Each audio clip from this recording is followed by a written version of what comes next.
Olá, seja muito bem-vindo a mais uma Masterclass.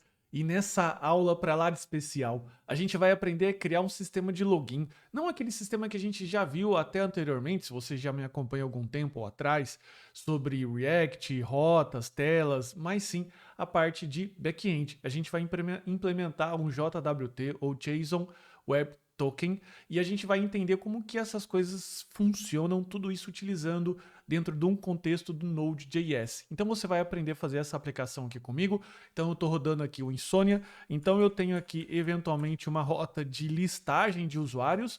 Eu vou tentar fazer uma conexão aqui, listar não autorizada. Vou fazer uma conexão aqui, fiz o meu sign-in com esse usuário e com essa senha.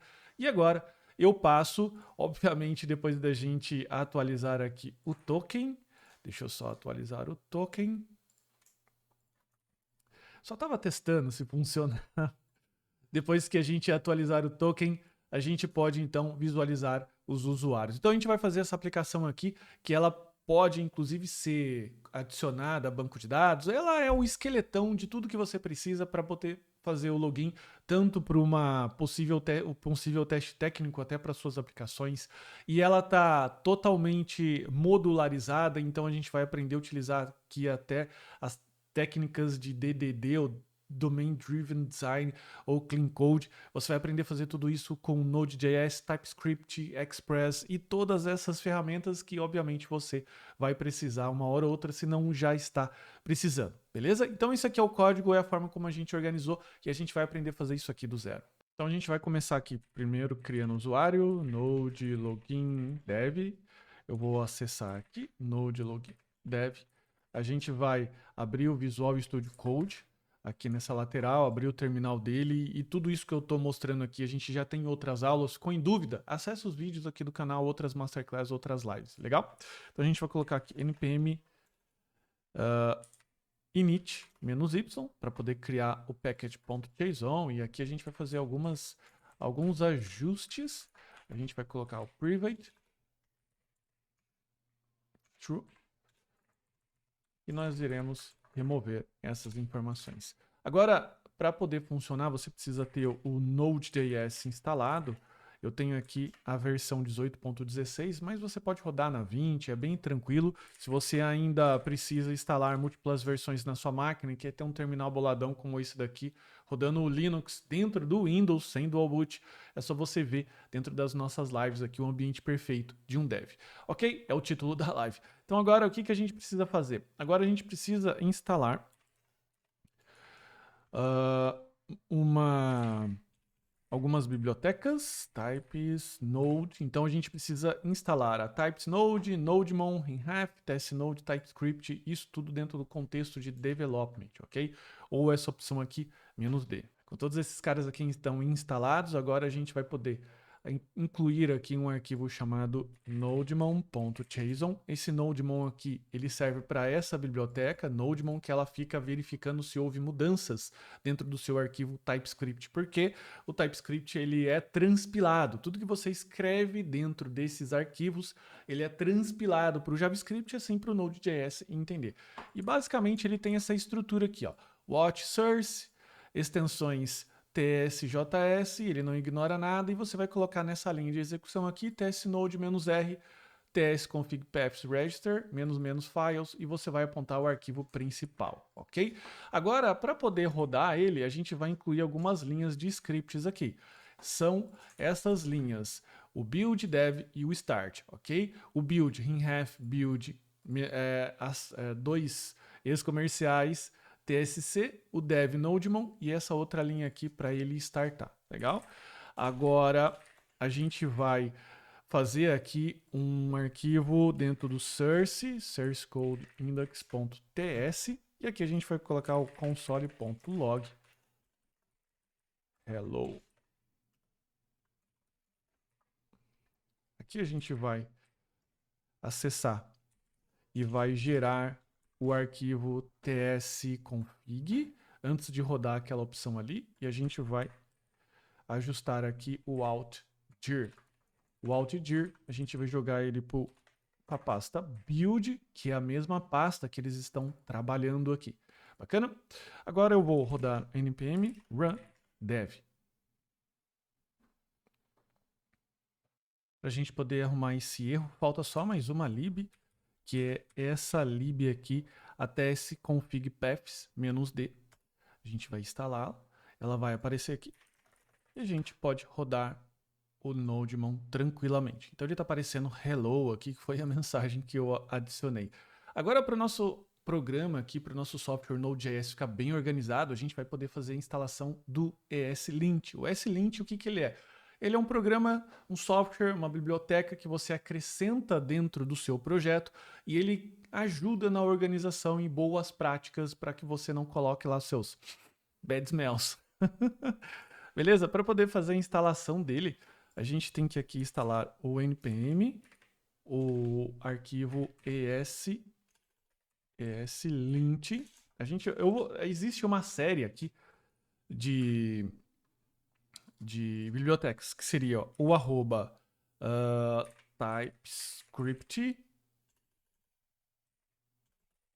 typescript.eslint, ESLint config breeder, ESLint config standards, plugin import, plugin n, plugin breeder e plugin promise. Legal? Então a gente vai poder fazer a instalação dessas bibliotecas aqui e já vai configurar esse próximo arquivo do ESLint. Agora a gente vai criar um arquivo aqui, ele vai se chamar .eslint rc.eslint.js. Esse é o arquivo de configuração do ESLint e basicamente ele vai ter essa estrutura aqui que eu já vou explicar para você, ok?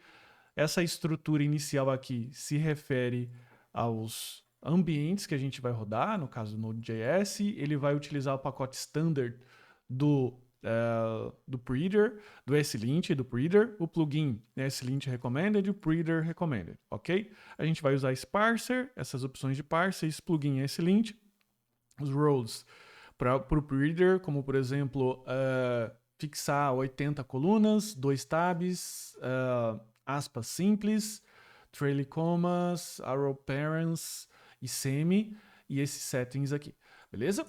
Agora a gente vai testar ele, vamos ver se ele vai transformar isso daqui para aspas simples.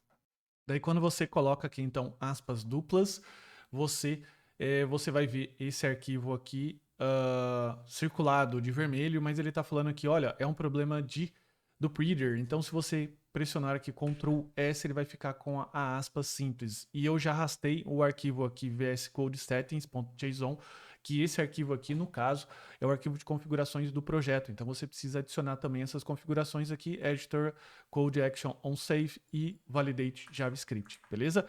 Então são essas bibliotecas aqui, o TypeScript, ESLint plugin, o parser e os ESLints que a gente acrescentou anteriormente. Então com isso a gente já tem o projeto zerado, a gente pode clicar aqui, rodá-lo como dev. Tem só um outro detalhe, um próximo detalhe, que a gente também pode adicionar essas linhas aqui como lint e o lint fix, que ele vai rodar todo essa parte de lint no projeto. Então a gente vai colocar aqui run lint fix, por exemplo, e ele vai rodar e vai sair consertando tudo. Então isso é bem legal antes de você guitar. Caso alguém esteja com o editor mal configurado, não esteja obedecendo esses arquivos aqui de settings.json. Então, isso aqui que a gente tem. Então, inicialmente, agora a gente tem o nosso Hello World, e agora a gente pode começar toda a parte do Express, fazer a montagem do server. E como é que vai funcionar a estrutura? Isso aqui é o projeto pronto, tá? Então, a gente tem aqui o arquivo index, que ele faz uso do app, que é uma classe que aqui basicamente a gente monta todo o contexto do Express. Então o Express aqui ele vai carregar o Express, vai carregar os middlewares, os holds, o exception handler, ele vai também fazer mais algumas coisas aqui, beleza? Como por exemplo utilizar o Yacht e também carregar os roads. Então é essa estrutura aqui inicial do app. Por quê? Porque como eu disse, está tudo modularizado. Então a gente tem um módulo aqui auth, que ele tem aqui as pastas controllers, exceptions, middleware, services, roads. E também a gente tem users que tem os seus controllers e tem os roads. Então você vai aprender, inclusive, agora a segmentar o seu projeto dessa forma e também entender um pouco mais como que você pode trabalhar com tipos dinâmicos e fixos dentro daqui do Express. Legal? Então esse aqui é o nosso projeto modelo. Então a gente vai começar iniciando aqui, adicionando um novo arquivo que ele vai se chamar app.ts. O que tem dentro do app.ts? Como eu disse, o app.ts ele vai incorporar a parte do Express. Então a gente vai iniciar aqui a criação de uma classe. Então a gente vai colocar aqui export default class app. O que a gente tem aqui nessa classe? A gente vai ter aqui o método constructor. Esse método constructor ele vai ter aqui a inicialização this.app igual a Express, beleza? Só que o Express ainda não existe, a gente precisa instalá-lo. E qual é o comando de instalação dele? npm install express. A gente vai adicionar em conjunto o cores. A gente vai adicionar também o .env, que é aqui o padrãozinho. Express, padrão para configuração. Express async errors. Esses caras aqui estão instalados, mas você vai ver que, por exemplo, ele já começa a apresentar um problema, porque nem importação a gente fez. Import express from express. A gente vai ver também um outro erro, falando que ele não encontrou o types express. O express ele é um projeto bem robusto, mas ainda ele é antigo. A gente precisa fazer a importação do types express e também do types cores. Types cores. E aqui a gente já tem esse cara rodando. Agora a gente precisa incluir essa propriedade app. Ele vai ser public, no caso não um public, um private app. Então ele está chamando aqui express.application. Eu vou trocar para essa opção aqui. A gente vai fazer a importação local, beleza? Agora, o que a gente vai fazer? Agora a gente vai chamar, no caso, this.middlewares, a gente vai chamar this.routes e this.exception handler. Ele está dando todos esses problemas aqui porque essas funções ainda não existem. Então a gente vai colocar aqui, ó, private middlewares. Os middlewares são camadas intermediárias que a gente vai fazer a configuração de autenticação, as rotas e o exception render, ok? E a gente vai ter um método público que vai ser o método que vai levantar o servidor. Então a gente vai colocar aqui, ó. No caso não precisa de public, eu estou acostumado com outras linguagens, então a gente vai colocar aqui, ó, listen, e a gente vai colocar qual que é a porta. Port number, e ele vai retornar um void. Agora com o this app, a gente vai fazer um listen na porta que a gente recebe como parâmetro e ele vai mostrar essa mensagenzinha bonitinha. Como é que a gente vai usar o app aqui? A gente vai fazer o import dele.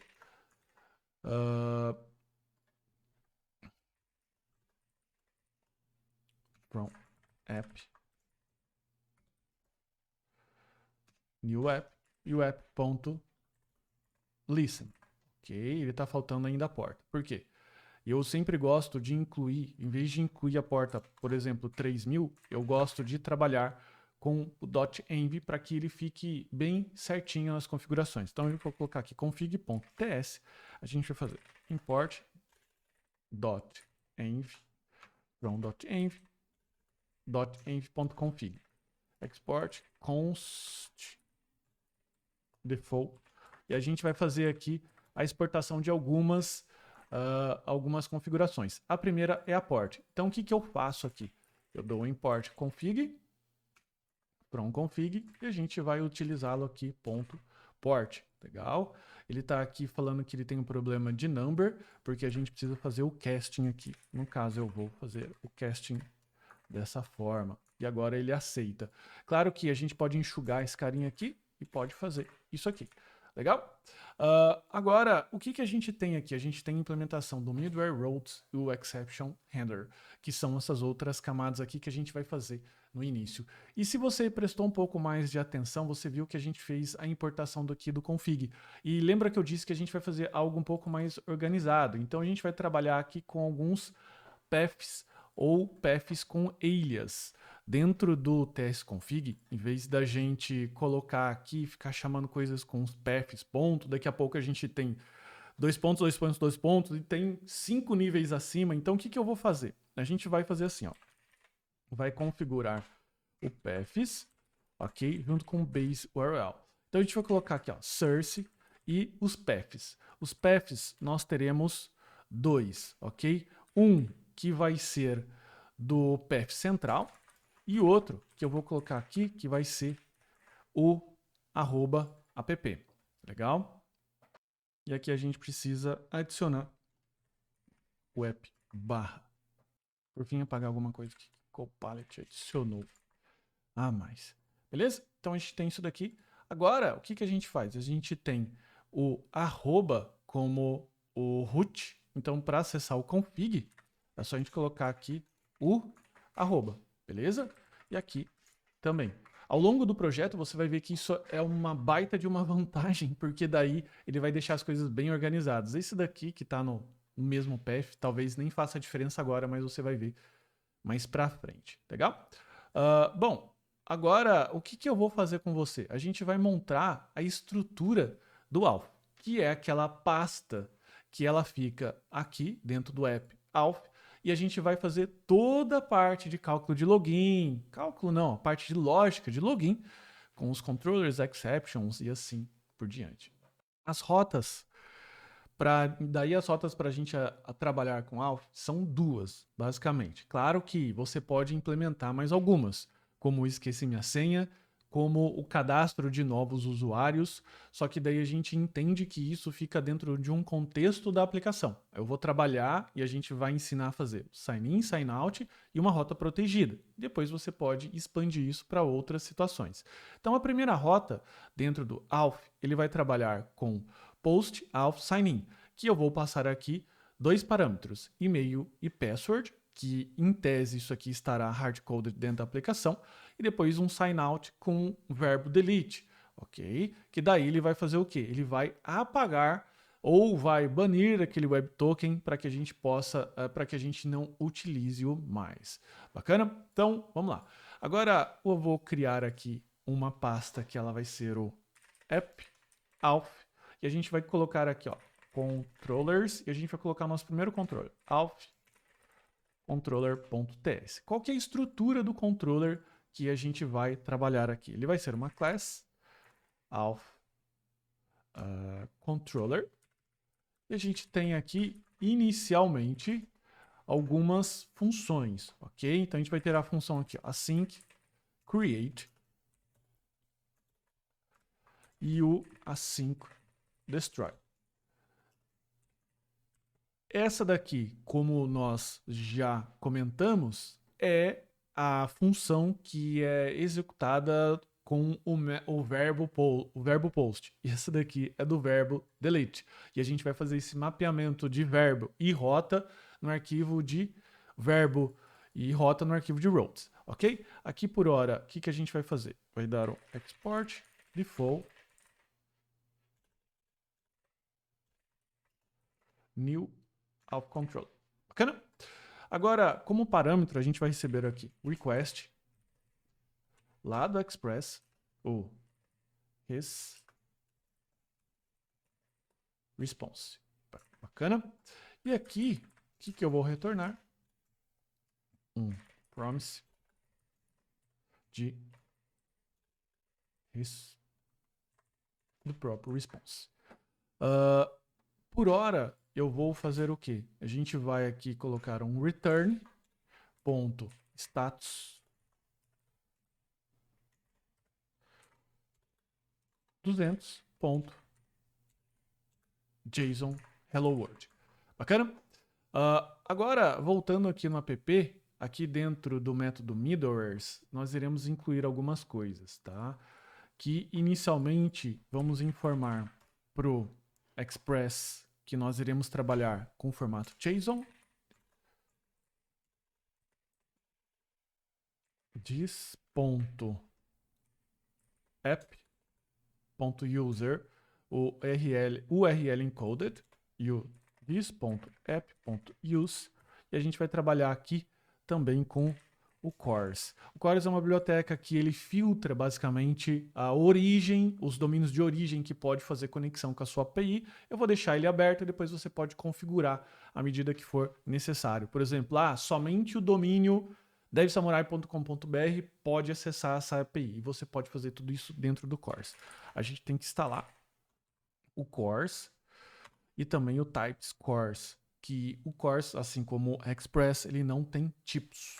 Então a gente vai colocar aqui, ó, import CORS from CORS, e a hora que você salvar, você vai perceber que ele ficou, ele vai apresentar aqui um errinho ou não. A gente vai colocar aqui, ó, o types CORS já estava aqui, beleza? Agora é esse trio aqui que a gente faz a configuração para que o nosso Auth Controller passe a responder no formato JSON. Só que ainda não está pronto. A gente precisa incluir aqui o nosso arquivo routes.ts. O que é o arquivo de rotas? O arquivo de rotas, assim como eu disse para você, é o arquivo que aponta caminho, verbo e qual é o controller que a gente vai trabalhar. Ou seja, qual que é a função do controller. Então, primeiro, a gente precisa importar o router do Express. E agora, o que a gente precisa fazer? Importar o Auth Controller, ok? Aqui a gente vai adicionar o arroba controllers Auth Controller, beleza? Então eu vou colocar aqui, ó, Auth Controller, ou melhor, a gente vai tirar aqui o controller porque ele fica dentro do contexto de rota, não faz muito sentido. Const routes igual a routes, e aqui a gente vai colocar routes.post auth create. Vamos ajustar ainda aqui o auth barra signing e a gente vai fazer a exportação dessa rota. Export default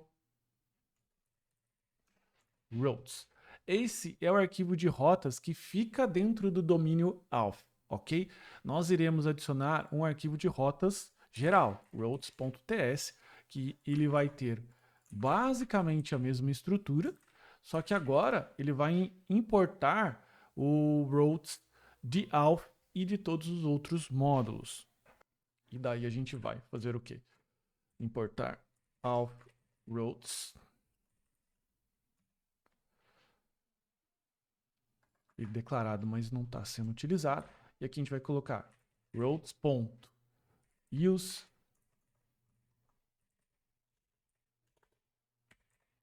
auth routes. Legal? Então agora, o que a gente faz? Nós vamos lá no app e nas rotas nós iremos utilizar esse cara aqui, que é o geralzão. Então ele vai ficar o this.app.use routes. E essas rotas, ela vem lá da importação de routes, que seriam as rotas principais. Aqui a gente vai colocar só o arroba para não perder o costume. Então agora essa rota aqui chama o auth routes, que agora ela cuida dos controllers dentro desse contexto. Uma coisa bem legal que você vai aprender aqui dentro desse projeto comigo, como organizar melhor as aplicações, porque até então, se você fizer tudo isso dentro de um arquivão corrido, que é o famoso index.ts ou JS, você vai deixar a sua aplicação um pouco bagunçada à medida que ela for evoluindo. Mas vamos testar esse carinha, vamos iniciar ele, run dev. Se você configurar aqui no development, o API URL e adicionar aqui qual é o localhost, né? Qual que é o host da sua API, quando você dá o run dev, ele vai subir aqui na porta 3000, você configura aqui uma variável API URL com o mesmo valor e você vai colocar aqui com o Ctrl espaço a variável barra auth barra signing. E aqui a gente vai dar um send e ele vai mandar uma mensagem hello world. Então isso significa que essa estrutura de organização ela está conseguindo chegar até esse controller aqui. Bacana? Então o que a gente vai fazer? Agora a gente vai fazer, baseado nesse controller, recebendo o que? O e-mail e o password, nós iremos autenticar esse usuário, criar o token JSON e depois fazer o controle desse token JSON através dos middlewares. Ou seja, o middleware é uma camada que você adiciona entre os middlewares do Express com o seu controller. Ela fica cuidando dessa parte da autenticação, porque ela não deixa chegar nos controllers a qual você carimbar que ele é um controller de autenticação. Ele é um controller privado autenticado. Os controllers abertos, como o Auth Controller, ele não tem essa camada de autenticação a mais. Até porque, se ele tivesse, você não conseguiria fazer o login, você não conseguiria enviar o seu e-mail, o seu password, se ele tiver necessitando de login. É meio paradoxal esse negócio. Então, o que a gente vai fazer agora? Agora, a gente vai criar aqui, dentro do diretório Auth, uma camada, e a gente vai criar dentro da pasta Services, o Auth Service.ts. Ele é uma classe que ele vai cuidar do quê? Da parte de autenticação. E por hora, o que ele vai ter? Ele vai ter aqui export default class, vai ser o Auth Service. E ele vai ter aqui um método que basicamente seria o async signing. E aqui ele vai receber o quê? O e-mail e o password. Ambos strings. E ele vai retornar o quê? Ele vai retornar uma promise. E por hora eu vou colocar void aqui. Bacana? Bom, vamos lá. Agora, o que ele vai fazer? Aqui, vamos imaginar que ele vai fazer um if que vai consultar o quê? Ó, vou consultar se o e-mail e o password são esses daqui. E por hora, como eu não estou trabalhando com uma camada de banco de dados, a gente vai criar uma camada fictícia. Então, eu vou colocar aqui o meu usuário dentro de um objeto. Const user. Esse aqui é o usuário. A gente vai colocar id 123, e-mail gmail@gmail.com.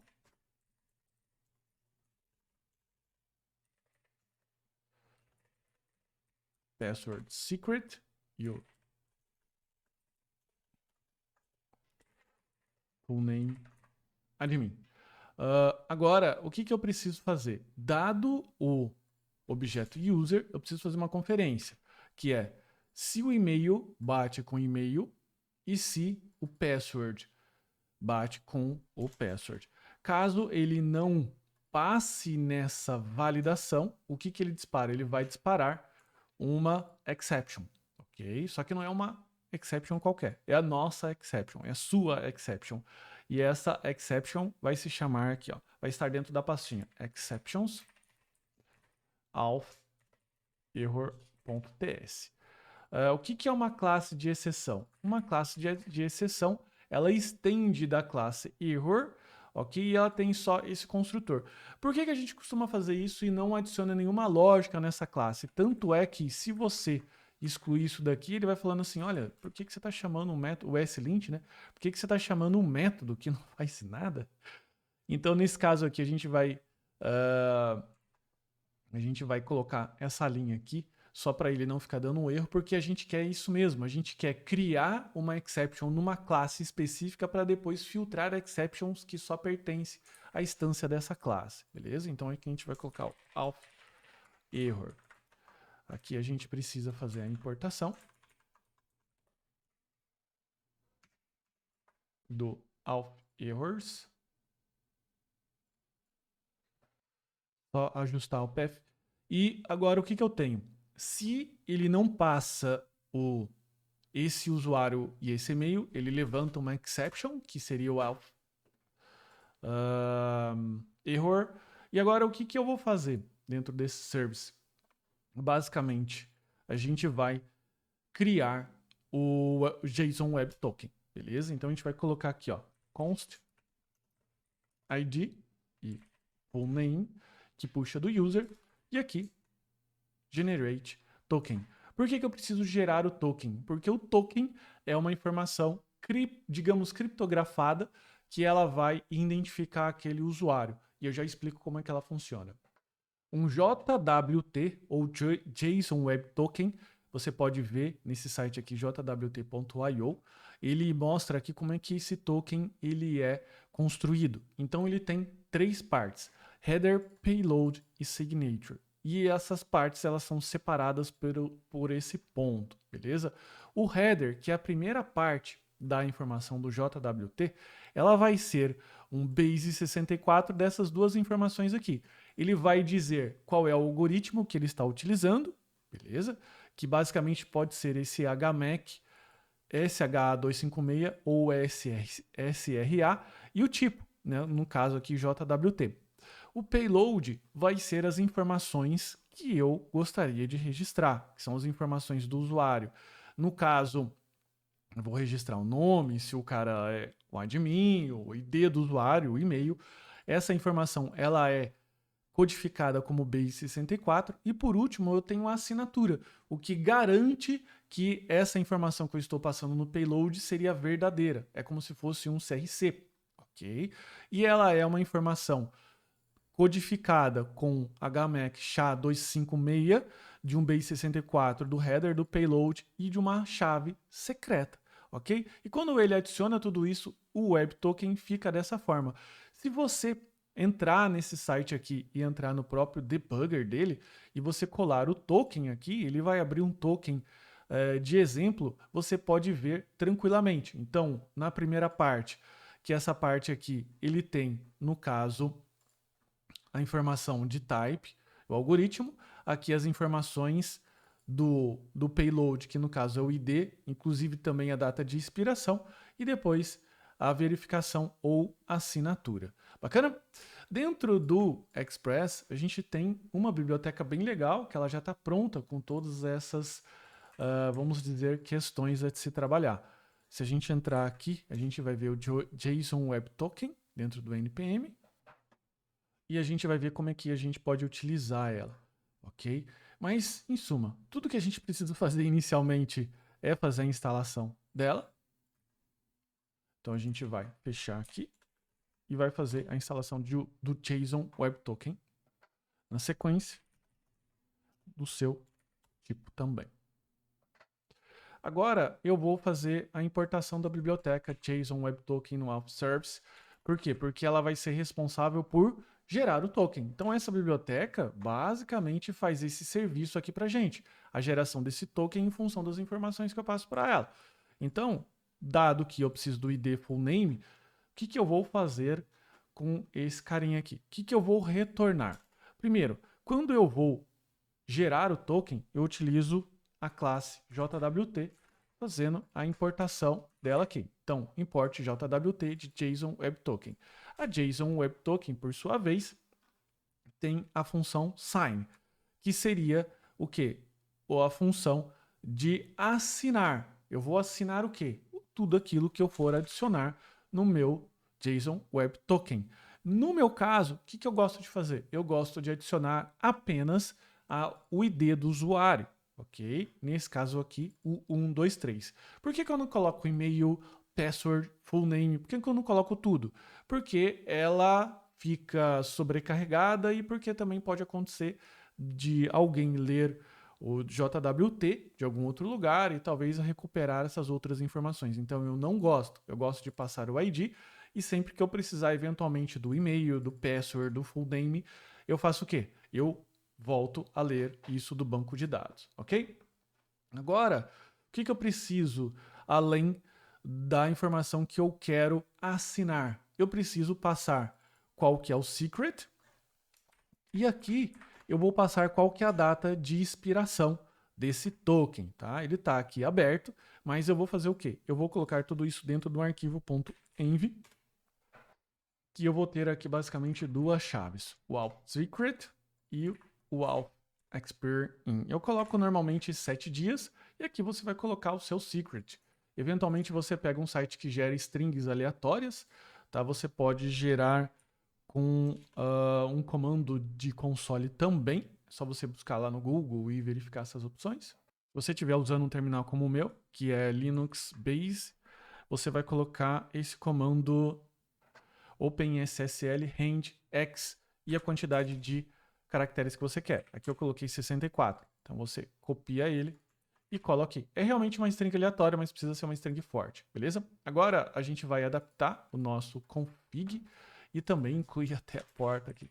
Port 3000. Lembrando que esse arquivo .env ele não deve ser versionado, portanto a gente precisa aqui inclusive incluir o arquivo git ignore, que deveríamos ter colocado anteriormente com node modules.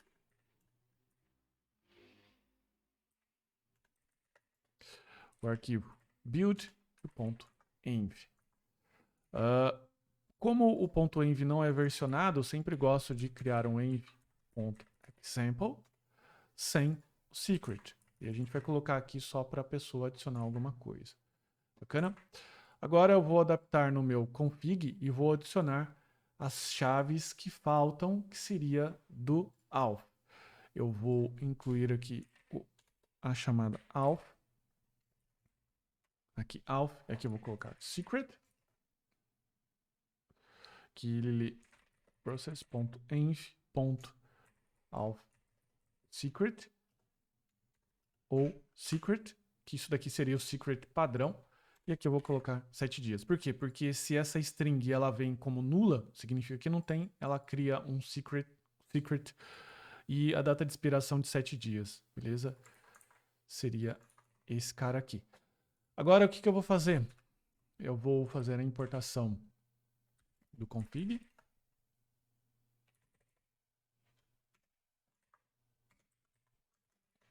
E aqui, no JWT secret, a gente vai colocar config.auth.secret.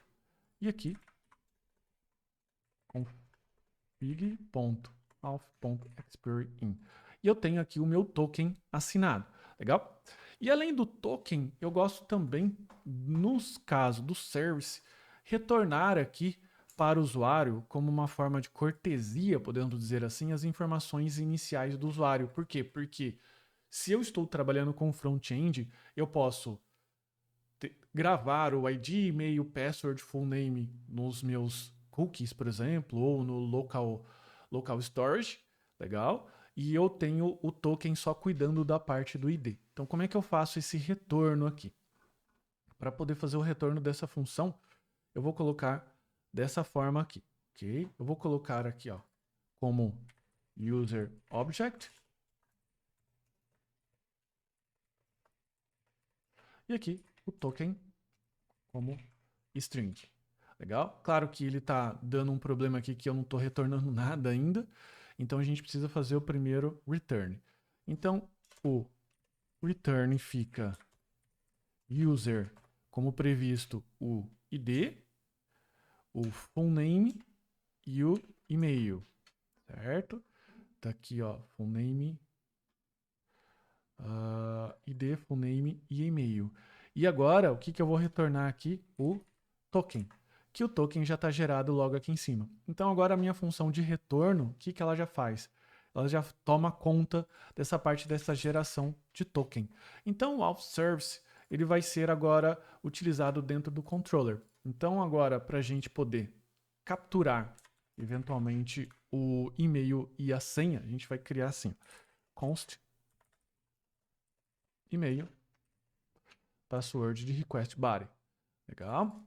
E agora o auth service vai fazer o quê? Como ele gera uma exception, eu vou tratar essa exception aqui com try catch, ok? E aqui eu vou eventualmente utilizar o meu service. Então a gente vai colocar aqui const auth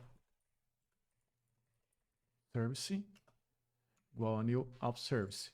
Claro que ele tá um problema aqui de importação. Vou colocar o arroba aqui. O auth service. Agora, esse cara aqui, a gente vai utilizar o método .signin do e-mail e o password, beleza? Lembrando que o sign-in ele retorna user e token, portanto eu vou recuperar essa informação aqui, ó. Const user e token. Legal? Aqui, claro que a gente não está usando essas variáveis ainda, então você vê que a gente pode simplesmente fazer isso aqui. O sign-in ele é do tipo async.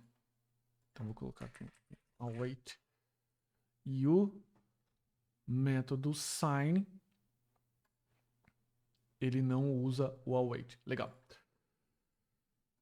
Não retorna promise. Então, a gente tem aqui user e token. Agora, para a gente retornar essas duas informações, eu vou colocar aqui, ó, return has status 200, user e token. Então, ele vai informar que deu tudo certo e ele vai retornar user e token como informação. Agora, a gente vai tratar o nosso error, ok? Então, caso o auth service retorne aqui falando que, olha, deu erro de autenticação, o que a gente vai fazer? Retornaram 401 e a gente vai colocar aqui somente o método send, porque o código 401 já subentende-se que é um problema de autenticação. Só que para distinguir de uma exception genérica de uma exception específica do auth error, a gente vai fazer o seguinte: if assim, ó, error instance of de auth error. A gente precisa fazer a importação dele aqui. Então a gente vai colocar aqui de novo o arroba. Legal. Então, caso seja uma exception do tipo auth error, ele retorna o erro 401. Se não, ele retorna o erro 500. Ok? O erro 500 significa um erro genérico. E a gente até pode incluir aqui dentro do JSON o erro aqui, que é a string com a mensagem de erro de alguma classe que deve estar utilizando mais acima. Então veja que fica bem enxuto. Então eu tenho o método do create do controller recebendo e-mail password, validando o token com a classe outService, o método com o método sign-in, passando aqui e-mail password e ela cuidando dessa parte para a gente. Levantando então, executando aqui o método, ele deu unauthorized, ou 401. Por quê? Porque o nosso password está errado. Aqui ele está esperando secret e a gente colocou secret 123, mas se a gente dá um send, o que ele vai fazer? Ele vai retornar então a nossa informação de usuário dentro dessa chave user com ID, full name e e-mail e o token. Esse token aqui que você vai fazer? Você vai salvar ele, você vai vir aqui nas variáveis de ambiente, você vai criar essa variável de ambiente aqui, auth token, ok? Porque você vai utilizar esse token. Lembrando que esse token expira na quantidade de dias que você colocou aqui. Ele pode expirar até por horas, 24 horas. Eu coloco 7 dias, que seria um prazo razoável para um usuário aí estar utilizando o seu sistema até que esse token expire e ele precise logar novamente dentro da sua aplicação. Beleza? Agora aqui a gente tem o auth service e nós temos aqui o auth controller. Vamos fazer então a parte de controle de rotas, ou seja, a gente vai fazer um middleware de autenticação para controlar um suposto controller de cadastro de usuários, CRUD de usuários ou CRUD de clientes. Vamos iniciar então aqui dentro da pasta app, new file, users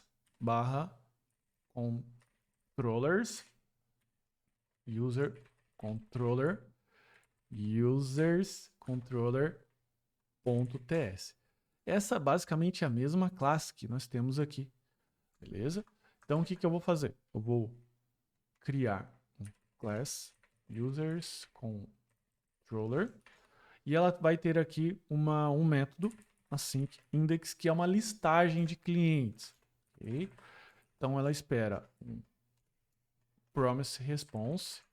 Nós precisamos incluir aqui os parâmetros, que seria o request e o response. Bacana? Agora, o que eu vou fazer aqui? Eu vou criar uma listagem meio simplificada aqui de usuários, só para a gente retornar. Aqui a gente vai colocar aqui ID 456, aqui e-mail john@example.com. Legal? Agora o que eu vou fazer? Primeiro vamos fazer as importações aqui. Import quest response de Express.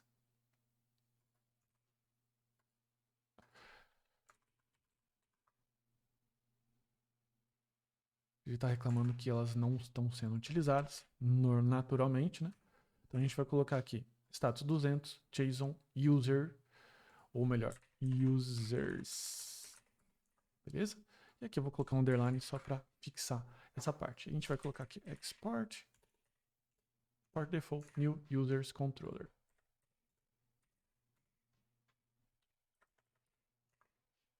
New users controller. E eu tenho aqui a users controller. E agora lembrando que a gente está fazendo dentro daquele esquema bem organizado. Então agora a gente tem as rotas. Routes.ts, que é basicamente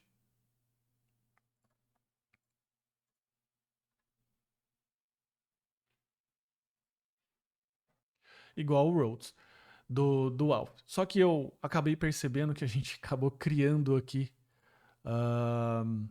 o users dentro do Alpha. Então a gente vai arrastar aqui para a pastinha, porque senão a gente vai fazer alguma bobagem. Então ficou Alpha users e o routes está aqui. Legal? Então a gente vai aqui dentro de users criar o routes. Eu vou fazer exatamente a mesma esquema do outro. Users from,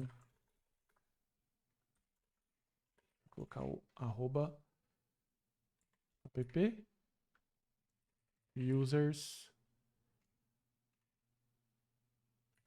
controllers, users controller. Agora aqui ele vai trabalhar dentro de qual rota? Barra users, aqui vai ser um get barra users e aqui users.index.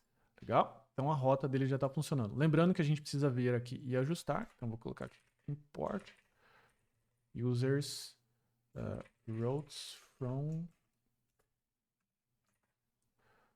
e a gente precisa incluí-lo aqui. Legal? Então essa rota aqui já está funcionando. E o que acontece? Como é uma rota protegida, eu estou acessando ela livremente, beleza? Eu posso inclusive desabilitar o token aqui, eu já vou ensinar a fazer o token que eu estou acessando ela normalmente. Então essa, por ser uma rota protegida, ela precisa ser interceptada por um middleware, que é o middleware da autenticação. A gente vai então criar aqui um novo diretório, middleware, a gente vai colocar aqui o auth middleware.ts. Os middlewares do Express, eles possuem basicamente a mesma estrutura de função de um controller, com exceção que normalmente a gente utiliza um terceiro parâmetro aqui, que é o parâmetro next, que ele designa que está liberado para executar a próxima função. Como é que ele funciona? Ele trabalha empilhado. Então, normalmente middleware do Express possuem o quê? Os middlewares intermediários. Eles possuem os middlewares de autenticação e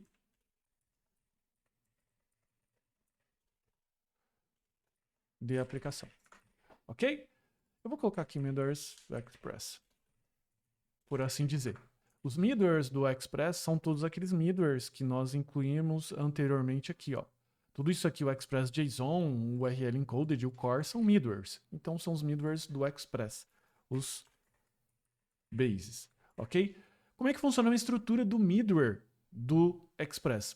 Quando você tem uma função em que você adiciona o seguinte, uma função que ela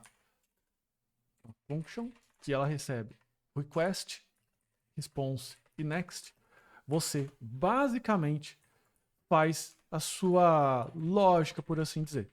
Então, o que acontece? Eu faço aqui a minha lógica. Caso eu queira que o usuário prossiga para a próxima etapa da aplicação, ou seja, para o próximo middleware, seja ele qual for, porque o middleware que eu estou, no caso de autenticação, não conhece os próximos, mas como é que ele faz? Ele faz uma lógica. E caso eu queira ir para o próximo middleware, eu chamo o next, que é o parâmetro da próxima função. Ou seja, ele funciona como se fosse uma lógica encadeada, beleza? Em que ele está com todas as funções encadeadas. Tem até um partner que tem esse nome, ok? Então ele vai chamando as próximas funções. Esse middleware da aplicação chama o next dele, os do Express chamam os next dele e assim ele vai executando essa pilha de middlewares, ok? Então, portanto, a gente precisa fazer aqui um export default async da função request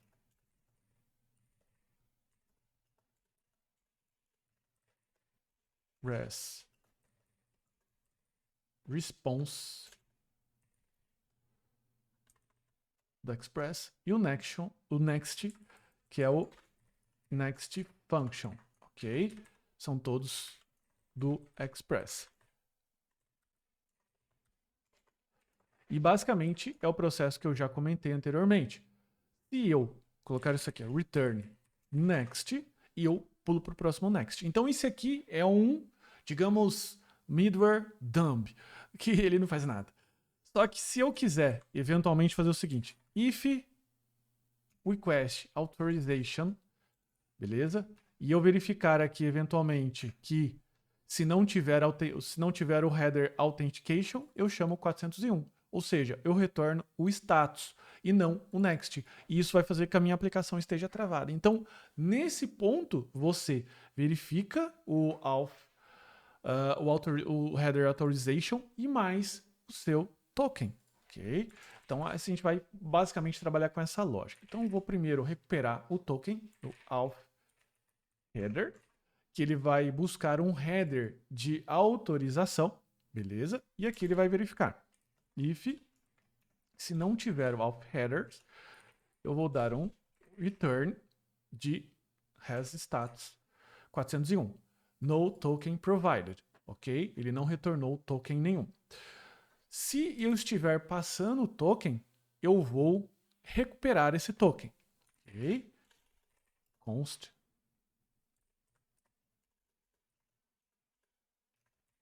token. Por quê? Porque a gente vai usar o better token. Como é que funciona o better token? Ele vai mandar aqui nos headers um token com a chave authorization e ele vai mandar aqui, ó, better e o seu token. Mas better é uma frase fixa. Então veja que isso aqui tem um espaço. Então pego a chave authorization, better e faço o split com espaço, reconhecendo aqui, né, pegando o próximo índice desse array depois do split, que no caso é a informação que eu quero, que é do token, ok? E agora, o que eu vou fazer? Se o token ele for diferente de 1, 2, 3, 4, 5, 6, eu dou um token inválido, ok? Senão, eu passo para frente.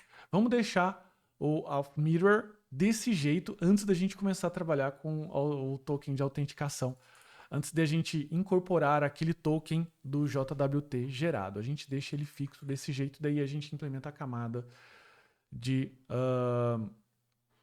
autenticação, de verificação daquele token, beleza?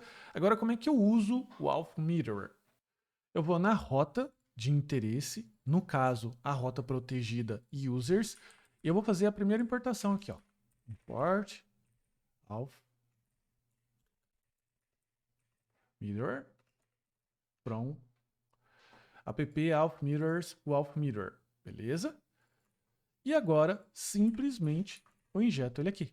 Ou seja, o routes, quando ele for receber uma chamada no /users, ele executa esse middleware, que vai executar essa função que está exportada por default, e se essa função retornar next, o que eu faço? Eu executo essa, que no caso é a minha função index, que basicamente retorna esse objeto. Então vamos testar. Como é que a gente coloca no Insomnia? No Insomnia, aqui na abinha, ele tem várias opções. A gente está utilizando aqui o Better, beleza? E como eu comentei, a gente tem aqui no ambiente o auth token, que eu já até adicionei ali. Mas, vamos fazer o seguinte, vamos colocar aqui, ó, teste 1, 2, 3, beleza? Lembrando que nós precisamos de 1, 2, 3, 4, 5, 6. Vamos dar um send, ele vai mandar aqui, ó, token inválido. Por quê? Se o token é diferente disso, ele retorna esse token inválido aqui com o código 401, beleza? Agora eu vou colocar no D6456 e ele retornou o nosso usuário. Só que claro que a gente não pode fazer o quê? Trabalhar dessa forma, né, com token fixo. Nós precisamos trabalhar com o token que foi gerado. Então, o que a gente precisa fazer? Eu tenho que apagar isso daqui e incluir o token. Só que como o token toda hora ele é gerado um novo, foi por isso que eu pedi para você adicionar isso dentro da variável. Então a gente clica aqui o Ctrl espaço, o auth token, e a gente vai enviar. Ele está falando que o token é inválido. Por quê? Porque agora, o que eu preciso fazer? Incluir, verificar se o token é válido. Como é que a gente vai fazer essa verificação do token, se o token é válido? A gente vai fazer essa verificação agora com o JWT, com a nossa famosa funçãozinha. Só que como nós temos uma camada de serviço que ela cuida disso para a gente, eu vou incluir mais um método aqui, que é o validate token. Async validate token, que no caso, ele recebe aqui token e ele vai validar, beleza? Como é que ele vai validar isso daqui? Primeira coisa, ele vai dar um try e ele vai dar um verify. Verify no quê?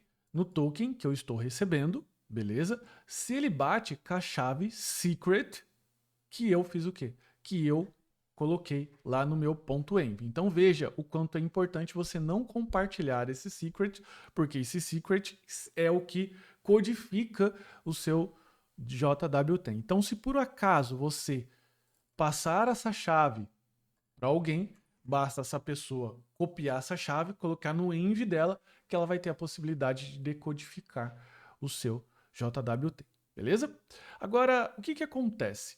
Eu, nesse caso, salvei aqui dentro do JWT o ID. Então eu quero aqui recuperar esse objeto como um objeto que tenha ID string, ok? Então veja que ele está retornando aqui para a gente. Ok? Então o que eu preciso fazer agora? Eu preciso retornar o decoded.id. Só que ele está pedindo um objeto, eu vou colocar aqui, ó, string. Então validate token. Então caso ele consiga decodificar, ele retorna o ID.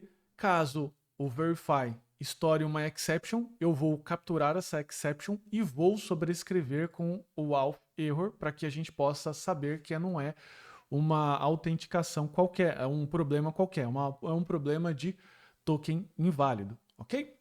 Agora, o que eu vou fazer? Eu vou colocar aqui o try.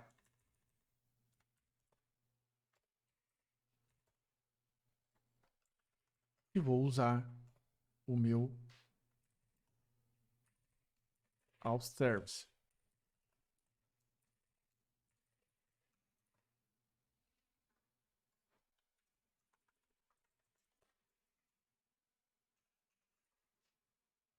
Agora o auth service, como a gente já sabe, ele tem uma parte de validação de token. Só que lembrando que como nós validamos o token, agora a gente precisa passar esse user ID para as próximas etapas dos nossos middlewares, porque como os middlewares trabalham em camadas, esse user ID precisa estar disponível para quem for interessar para a próxima camada. Então eu preciso incluir ele no nosso next. Então se eu simplesmente colocar assim, ó, hack, ou seja, request user ou user.id, o que vai acontecer?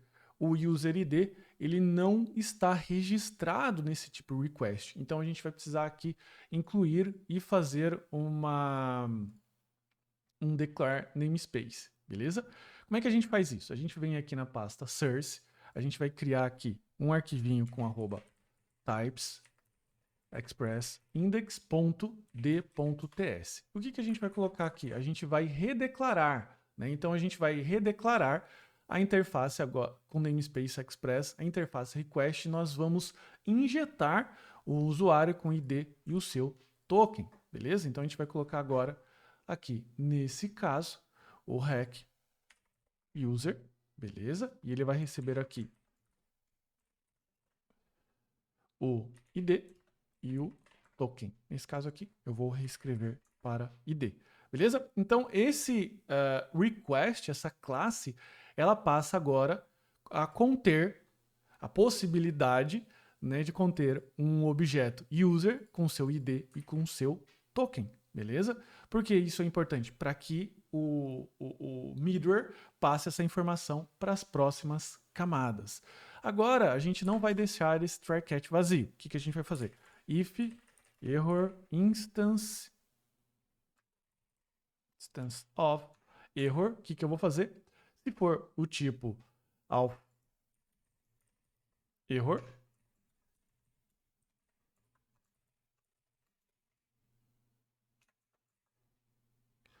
eu vou retornar um 401. Eu não gosto de ficar passando muita informação, portanto eu vou colocar um 401. E caso seja um erro genérico, como eu comentei, a gente vai passar um erro 500 com JSON,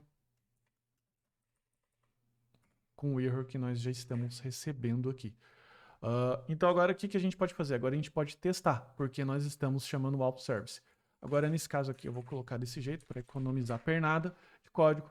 Então ele chama auth service, valida o token, passa o token e retorna o ID. O ID de quem? O ID do usuário do token decodificado. Então eu acrescento aqui ID e o token. Esse token aqui vai ser importante para depois, quando nós formos fazer o destroy, porque o destroy precisa do token para invalidar o token e não deixar esse token disponível para os próximos usuários quando eles forem utilizar. Se eu agora pego essa informação, colo aqui no auth token e venho aqui bearer, só verificar, ele está falando que não há token provido, e se eu incluir ele agora, ele vai dar a informação que eu preciso. Por quê? Porque agora sim ele está validando o token de verdade com JWT Verify.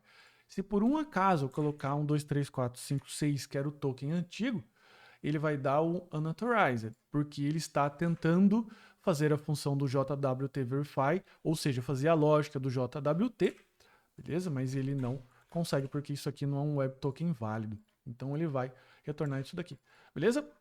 Bom, então a gente já tem a principal lógica da nossa aplicação funcionando.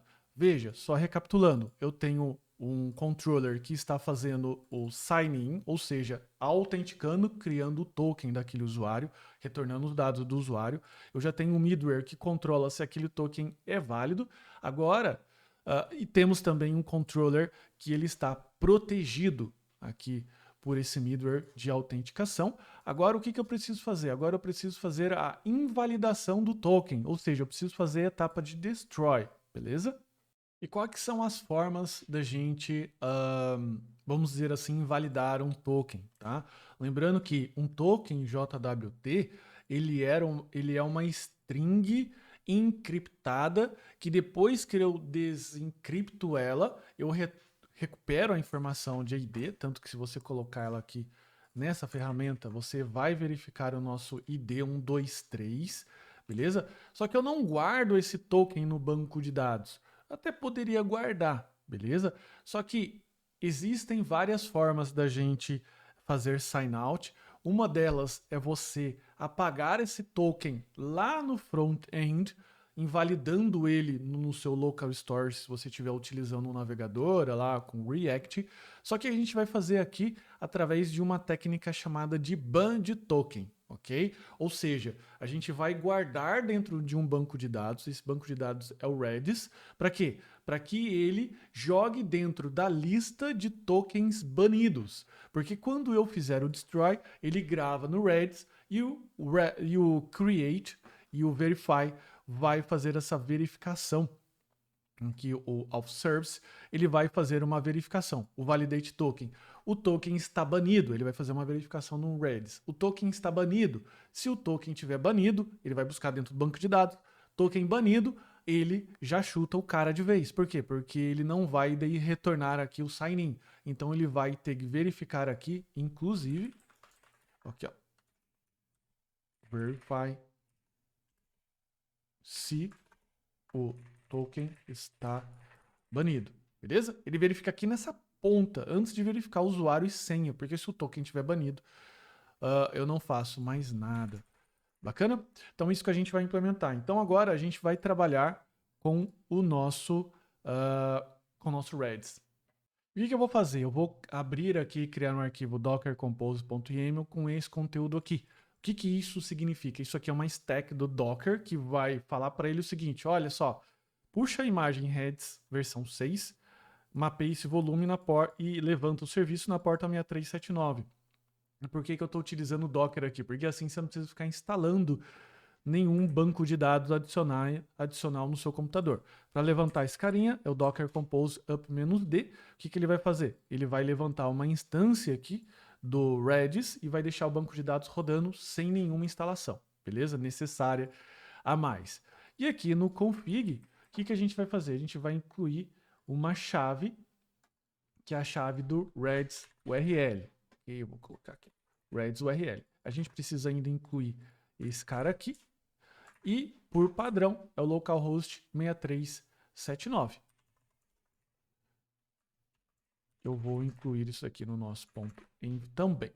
Bacana?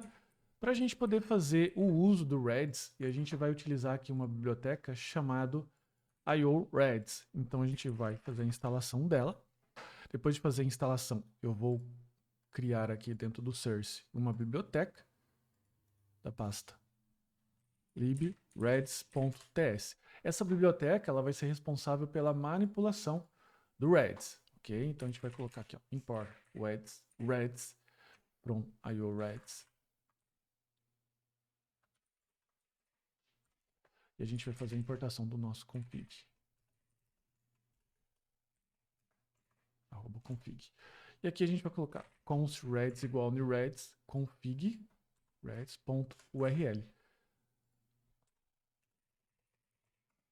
string. Nesse caso, eu vou até adicionar essa informação aqui por padrão no config, da mesma forma que a gente fez anteriormente. Beleza? Agora a gente tem aqui o Redis e eu vou fazer duas funçõezinhas, a função get e set. Tá? Então a gente vai colocar aqui, ó, a função getValue, que passado um key, ele vai lá no Redis e faz um get naquela key, e se retornou algum valor, se não tem nenhum valor, ele dá o return de undefined, se não, ele dá um JSON string file. E explicando rapidamente aqui, o JSON ele trabalha, o Redis, ele é um banco de dados que ele é chave e valor. Então, dado uma chave, ele retorna uma string para você. No nosso caso, a gente está guardando os objetos JavaScript via JSON. Então ele precisa fazer o quê? Um parse no value, ok? E um stringify no setValue. O que acontece? Quando eu solicito uma key, ele retorna aquela string e ele vai tentar fazer um parse no JSON, retornando a null ou object. Quando eu faço um setValue passando key e value, ele dá um set, ou seja, ele grava naquela key um valor qualquer que eu passei aqui como value nessa função set. Beleza? Agora, o que eu vou fazer aqui? Dentro do service, a gente vai fazer as funções de banimento do nosso token, ok? Então, vamos lá. A gente vai fazer aqui, então, a função de banning. Então, eu tenho a função validateToken, e agora, o que eu vou fazer? Uma função private async is token blacklisted. Eu verifico aqui se o token está listado na lista negra. Lista negra da onde? Do Redis. Então eu vou fazer o seguinte, eu vou utilizar o getValue, então eu vou colocar aqui, ó, const blacklisted token igual o await do getValue lá do nosso Redis. Ok? Então, o que ele faz? Ele verifica aqui, ó. Ele pega um getValue do token que eu estou passando. Mas aqui, a chave, a gente vai trabalhar assim, ó. Tokens, invalidated, e a gente vai colocar o token. Por quê? Porque eu vou usar a propriedade de leitura do Redis OD1. Tá? O Redis ele é conhecido por ser um banco de dados, chave-valor muito rápido. Ok? Então, se a gente fizer o seguinte, se a gente utilizar a propriedade odd1, ou seja, o tempo de leitura do Reds, essa função de verificação do token se está na blacklist não vai impactar a nossa aplicação. Claro que o Reds ele tem, vamos dizer assim, uma capacidade instalada dentro dele que tem a ver com a memória, com a CPU que você está utilizando. Mas imagina se a gente utilizar isso dentro de um for ou dentro de uma função que é O de N, por exemplo, ou seja, à medida que os tokens vão aumentando, a necessidade de computação também aumenta. Então, o Redis é um banco de dados perfeito para esse trabalho. Então, o que eu vou fazer aqui? Ó? Se vier qualquer valor dessa chave aqui, ó, tokens invalidated, e o token que eu passar, eu retorno true ou false, beleza? Agora eu vou criar mais uma função, que é a função do setValue, ou seja, eu vou tornar esse token inválido, né? Eu vou adicionar ele na blacklist. Então, recebendo um token, eu vou dar um setValue do valor true, ok? O valor, como eu disse, o valor não importa, importa eu achar a chave. Então, eu vou dar um set nesse valor aqui. E agora, o que a gente vai fazer? Agora a gente vai utilizar o signout. Então, eu tenho o sign-in, vou criar uma função async signout, que eu recebendo token, basicamente, eu vou dar um await this.blacklist token. Só isso que eu vou fazer. E agora no validate token, eu vou fazer a verificação se esse token, no validate token, se esse token ele está listado na blacklist. Okay? Então a gente vai colocar aqui um try if await this is token blacklisted. O que eu vou fazer? Throw new auth error invalid token. Ou melhor, token was blacklisted, beleza? Ou invalidado. Então veja que ele faz isso antes dele verificar. Então isso daqui garante que se eu no signout adicionei ou invalidei esse token, ele faz a verificação aqui, beleza? Então com isso a gente fecha aqui essa parte do auth service. Só que ainda no nosso controller a gente precisa fazer o quê? No método destroy, chamar o signout do nosso auth service. Então, a gente vai colocar aqui, ó, const auth service igual a new auth service e o auth service ponto signout do token. E agora, da onde que a gente vai restaurar o token, né? A gente vai restaurar o token do nosso request. Request response aqui, beleza? Lembra que anteriormente, o que a gente fez? Aqui no nosso middleware, eu incluí o quê? O ID dentro da request e o token. Então, quando ele passar pelo middleware, de auth middleware, e chegar no nosso controller, aqui o objeto request já vai ter essas duas informações, o ID e o token. Então, basta a gente recuperar ela, beleza? Então, a gente vai colocar aqui, ó, request.user.token. Beleza? Agora a gente pode fazer aqui. A gente pode fazer isso daqui. Ó. Bacana? E para adicionar alguma coisa a mais aqui, eu vou colocar o return 204 send. Beleza? Com o método destroy. Então veja que ele está fazendo isso daqui. Só que eu vou adicionar uma proteção a mais aqui, ó. Se tiver um ID de um usuário, eu executo esse método aqui. Por último, a gente tem que vir aqui no routes, ok?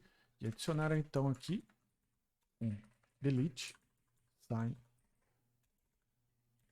out ponto destroy. Então se eu pego, faço um send, faço uma autenticação, copio esse token, a gente vai aqui no ambiente, colo um novo token, beleza? Estou fazendo um list, está funcionando, estou conseguindo acessar. Vou aqui no signout, dou um send, ou seja, configurei o meu bearer, mando o token, dou um send. Ele mandou 200, significa, olha só, tá tudo bem, eu desloguei você. Agora eu vou no list e ele mostra esse erro. Bom, por fim, esse basicamente é o projeto, vamos dizer assim, é o esqueleto dessa aplicação. Bacana? Para facilitar ainda mais, eu adicionei aqui alguns comentários, a qual eu coloquei um código sugerido caso você esteja utilizando, por exemplo, um banco de dados, um Postgres, para poder fazer essa, vamos dizer assim, essa correlação com o banco de dados, puxar o banco de dados, o valor do usuário. Bacana? Se você gostou, então, se você curtiu, é só você clicar aqui no se inscrever, no curtir. O link do repositório também está na descrição ou fixado no comentário. É só deixar o ok, seguir a gente do GitHub também, que a gente se vê na próxima Masterclass. Muito obrigado e até mais.